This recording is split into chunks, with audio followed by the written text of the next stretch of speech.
Դեմ որոշման ընդունմանը, դեմ չկա, որոշումն ընդունված է, Տիկին Ավանեսյան, ինչ կա չկա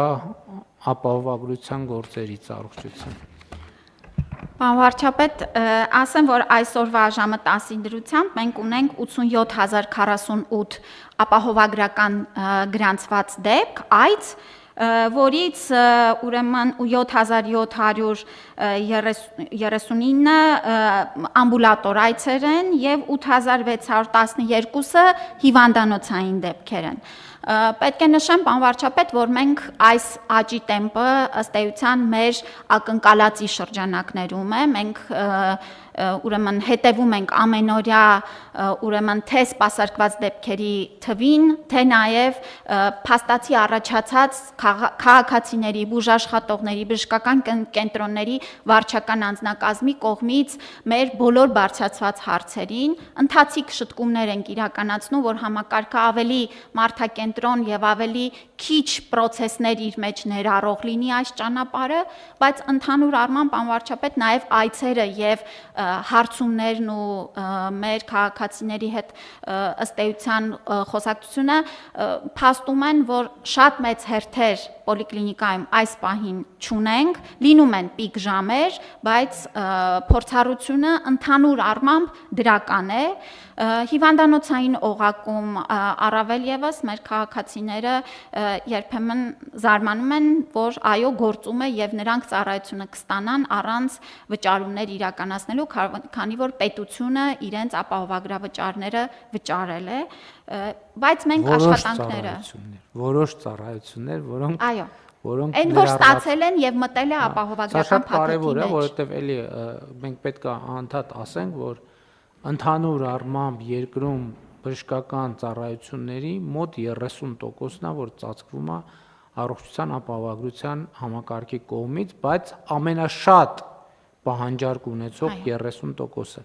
Իսկ մենք այս ընթացքում նաև ինչպես պայմանավորվել ենք լրատվամիջոցները, սոցիալական ցանցերը մոնիտորինգի ենթարկում ենք եւ այնտեղ որտեղ կա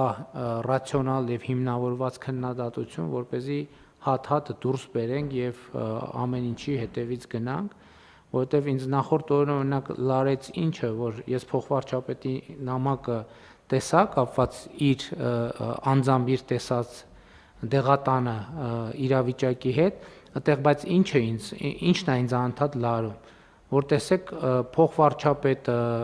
նախարարը, վարչապետը պետք է անձամբ տեսնեն եւ ինձ ամենաշատը լարում այն, որ միջև անձամբ մեզնից որևէ մեկը չի առնչվում, այդ ինֆորմացիան ինստիտուցիոնալ չի գալիս մեզ հասնում։ Այսինքն ես երեք նույնիսկ այդ նամակը կարդալուց հետո մտածեցի, որ մենք գուցե մենք կամավորության մասին օրենք ենք ընդունել եւ գործում է այդ օրենքը, գուցե կամավորների խմբեր ձևավորենք, ովքեր մեր հանձնարարությամբ տարբեր ուղղություններով գնան ուղղակի եւ մեզ համար ինֆորմացիա հավաքեն բերեն, որովհետեւ կամավորի ինստիտուտը ուրիշ է։ Հիմա տեսեք, կա ես այն օրը էլի ասացի, որ ես լուրերով հետևում եմ, բայց այդ բանի տոնայնությունը սենց բան է անում, էլի, այդ ասացի քաղաքական ենթատեքստը, որ այդ ռեպորտաժի միակ նպատակն է նա ցույց տալ, թե ինչպես է երկիրը կործանվում աչքի առաջ եւ ոչ մեկ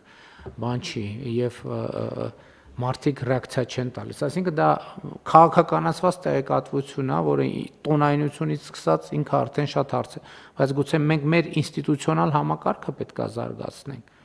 Այո, մեր ինչ կլինի, մի քանի կամավորների խմբեր ձևավորենք, հենց կամավորության մասին օրենք կա։ Եթե չեմ սխալվում, աշխատանքի եւ սոցիալական հարցերի նախարարությունն է համակարգում, այնտեղ կամավորներ համակարգենք, մի խմբին ուղղորդենք, թող գնան դեղատներում մոնիտորինգ անեն, մյուս խմբին առողջապահական առաջնային օղակում մոնիտորինգ անեն, պատահականության սկզբունքով, մյուսին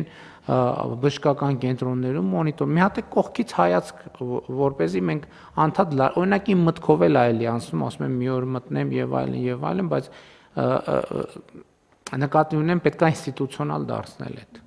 Եվ հիմա եկեք կամավորների խմբեր, փոքր ես չեմ ասում, որ շատ մեկ էլ ամբողջ հանրապետությունը կամավորագրվի բան դեղատուն եւ պոլիկլինիկա մտնելու, որպես մենք ինֆորմացիա ունենանք մարզերում եւ Երևանում, այդ լրացուցիչ, այդ օղակն ունենանք, ամեն մարդիկ ներգրավեն եւ գուցե ուրիշ հայացքով այդ ամեն ինչի մասին մեզ պատմեն։ Կան այլ դիտարկումներ, հարգելի գործընկերներ,